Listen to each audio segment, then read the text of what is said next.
Ovulation study जब हम track करते हैं तो उसमें बहुत सारे कपल्स ऐसे होते हैं जो घर पे ओव्यूलेशन ट्रैक करते हैं विद द हेल्प ऑफ दो स्ट्रिप्स। एंड उसमें हमें पता चलता है कि जिस दिन रप्चर हुआ है उस दिन 2 लाइंस उस स्ट्रिप्स पे दिखाई देते हैं। Of course, ovulation study is a very important investigation or mandatory, I would say, when it comes towards the fertility journey, क्योंकि ओव्यूलेशन अगर सेटिस्फैक्ट्री है तभी जाके कंसेप्शन हो सकता है।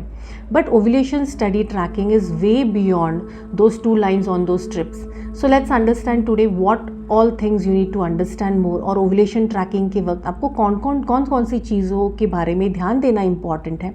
एंड ओव्यूलेशन ट्रैकिंग आप कौन से तरीके से सिंप्लीफाइड मैनर में कर सकते हैं so that there will not be any error and conception के चांसेस भी आगे बढ़ सकते हैं। Ovulation tracking when you are doing most important and the most simple way of doing it is with the help of a sonography tracking.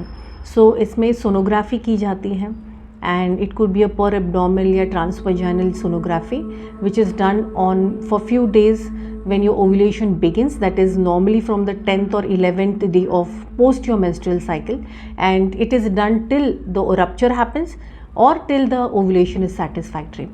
तो ये जो sonography होती है वो 10th डे ऑनवर्ड्स आप आपके नियर बाय सोनोलॉजिस्ट के पास जाके करवा के ले सकते हैं। एंड इसमें आपको क्या क्या चीज़ों का ध्यान देना है, what all things you need to track, that I will explain about. तो when you are talking about an ovulation study तो ऐसा एक रिपोर्ट आपको दिखाई देता है। उसमें आपको पता चलता है कि every cycle from the left ovary and from the right ovary कितने फॉलिकल्स बाहर आए हैं। उसमें से एक ही डोमिनेंट होता है, एक ही मैच्योर होता है। एंड फॉलिकल्स की slice slowly and steadily day by day it increases and slowly when the follicle ruptures उसमें से एग बाहर रिलीज होता है and that's how we call it as rupture. तो तब वो रप्चर हम लोग फॉलिकुलर रप्चर कहते हैं। And then when you are planning the conception या फर्टाइल डेज प्लान करते हैं तो chances of conception is always high. But उसके साथ साथ आपको ये भी जानना है कि what is the size of the follicle. Size of the follicle is also very important. अगर वो साइज़ बहुत ही छोटी है जैसे 11 mm है, 15 mm तक है तो कंसेप्शन के चांसेस कुड बी लेस। और अगर ये साइज़ बहुत एक्सेसिवली हाई है, काफ़ी लोगों में ऐसे दिखाई देता है कि सब कुछ ठीक है, रप्चर भी टाइम पे हुआ है but the size of the follicle was excessively high, जैसे 30, 35 और 37 mm या उससे भी ज़्यादा।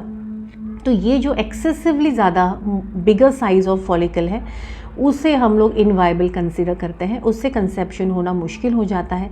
और ये जो फॉलिकल रप्चर होता है mostly it doesn't rupture and it's converted into a cyst या हेमोरेजिक सिस्ट में कन्वर्ट होती है, तो इसलिए उसको इनवायबल कंसीडर किया जाता है। Also most important is if the follicle size is between 20 mm to से 30 mm, that's a good size. उससे ज़्यादा और या उससे बहुत ज़्यादा कम भी अच्छी नहीं रहती है।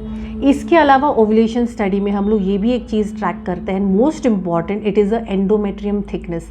एंडोमेट्रियम जो inner lining of the uterus होती है, जहाँ पे अगर फर्टिलाइजेशन होता है when the sperm and ovum come together and if fertilization is successful, तो वो जो फर्टिलाइजेशन होने के बाद जो एम्ब्रियो फॉर्म होता है that is push down from the fallopian tubes towards the endometrium. और एंडोमेट्रियम का जो एक बेड होता है, एक लाइनिंग होती है, वहाँ पे वो एम्ब्रियो का इम्प्लांटेशन होता है।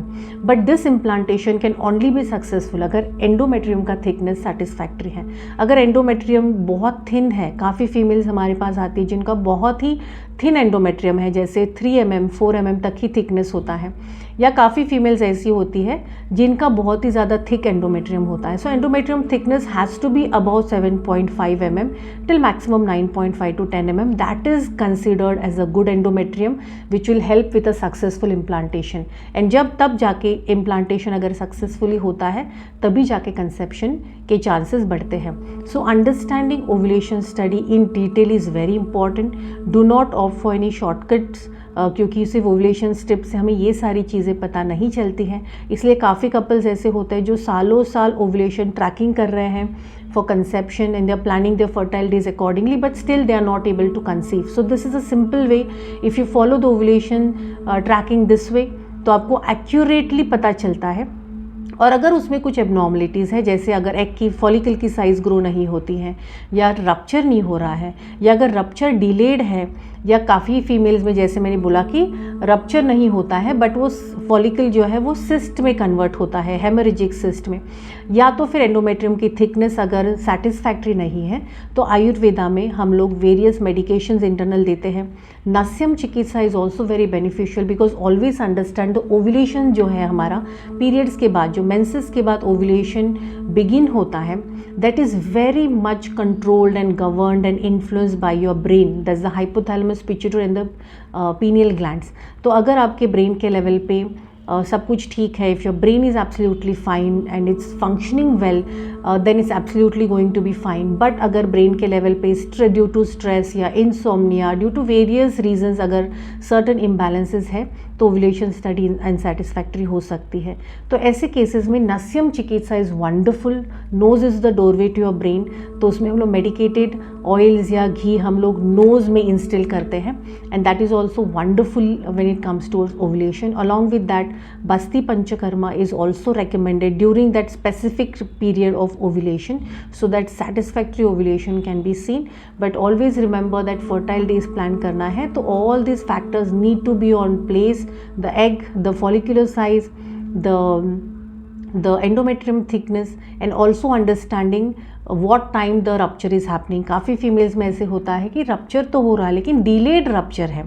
जो रप्चर आइडियली 15 डे से लेकर मैक्सिमम 16 या 18 डे तक होना चाहिए, it is happening very much late after that, so that is also not considered viable when it comes towards conception.